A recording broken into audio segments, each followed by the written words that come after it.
ഈ സമാധിയുടെ ചുറ്റും ഉള്ള മണ്ണുകൾ കവറിൽ ശേഖരിക്കുന്നത് ഞാൻ കണ്ടു. ആരെന്ന് എനിക്കറിയില്ല. അതിനുശേഷം ഈ കവറിന്റെ 4 സൈഡിലും ഉള്ള അളവുകൾ എടുക്കുന്നതായി ശ്രദ്ധയിൽപ്പെട്ടു. അതിനുശേഷം ഈ ഉദ്യോഗസ്ഥന്റെ RDOയുടെയൊക്കെ നിർദ്ദേശപ്രകാരം ഈ തൊഴിലാളി ഇരുമ്പ് ഉളി കൊണ്ട് മേലുള്ള സ്ലാബ് തട്ടി 4 സൈഡും തട്ടിയിട്ട് പോലീസ് ഉദ്യോഗസ്ഥന്മാരും ജനപ്രതിനിധികളുമായിട്ട് ഇതിനെ സ്ലാബ് എടുത്ത് താഴെ വെച്ചു. മുകളിലത്തെ സ്ലാബ് ആ സ്ലാബ് എടുത്ത് വെക്കുമ്പോഴേക്കും അത് തുണി പുതച്ചിട്ടുണ്ട്. അതിന്റെ പുറത്ത് ഭസ്മവും മറ്റു കാര്യങ്ങളും കഴുത്തിന്റെ അളവോളം ഉണ്ടായിരുന്നു. പിന്നെ സ്മെല്ല്, ഗന്ധം, കർപ്പൂരത്തിന്റെ ഗന്ധം കൂടി എനിക്ക് അനുഭവപ്പെട്ടു. വേറെ സുഗന്ധദ്രവ്യം എന്ന് പറയുന്നത് ഭസ്മം, വെള്ള കളറുള്ള ഭസ്മമാണ് ഞാൻ കാണുന്നത്. കണ്ണ് നീറ്റലുള്ളത് കൊണ്ട് എനിക്ക് മനസ്സിലായി കർപ്പൂരത്തിന്റെ ഗന്ധവും ഉണ്ടായിരുന്നു. അതുകൊണ്ട് കർപ്പൂരം അലിഞ്ഞ് ഇതിൽ ചേർന്നിട്ടുണ്ടെന്ന് ഞാൻ മനസ്സിലാക്കുന്നു. കഴുത്തിന് മേളിൽ വാ തുറന്നിരിക്കുകയും ഈ തുറന്ന ഉടനെ ഈ മുകളിൽ കൂടി ഭസ്മമൊക്കെ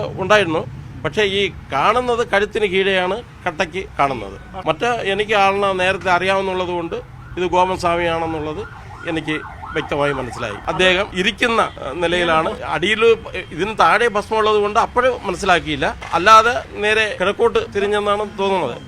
അങ്ങനെ ഇരിക്കുന്നതാണ് കാണുന്നത്. അതിനുശേഷം ഒരുപാട് പ്രൊസീജിയറൊക്കെ അവിടെ നടന്നായിരുന്നു. അളവുകൾ, കമ്പ് ഉപയോഗിച്ച് അളവുകളൊക്കെ എടുത്ത് രേഖപ്പെടുത്തി അതിനുശേഷമാണ് ഈ ഭസ്മം നീക്കി. അതിനുശേഷം ഈ ഫ്രണ്ട് പൊളിച്ചപ്പോൾ 2 സ്ലാബാണ്. മുകളിൽ ഒറ്റ സ്ലാബ്, മറ്റത് ഫ്രണ്ടിൽ 2 സ്ലാബാണ്.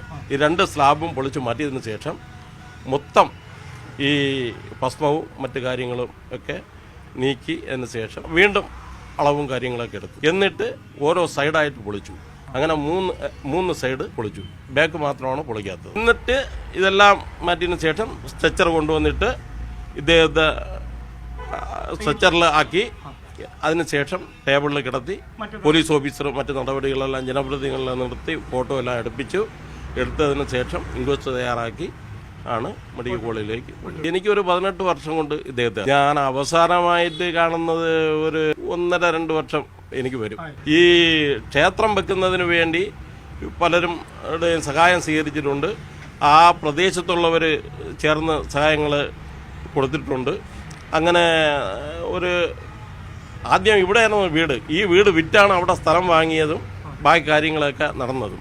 പിന്നെ അദ്ദേഹത്തിൻ്റെ ഒരു മുൻ ആവശ്യമായി എൻ്റെ അടുത്ത് സമീപിച്ചിട്ടുണ്ടായിരുന്നു. ഞാൻ കൗൺസിലർ ആകുന്നതിന് മുമ്പ് അദ്ദേഹത്തിൻ്റെ ഒരു മകൻ്റെ ഭാര്യയുടെ വിഷയമായിട്ടൊക്കെ. അങ്ങനെ ഞാനുമായിട്ട് നല്ല ബന്ധമുള്ള ഒരാളാണ്.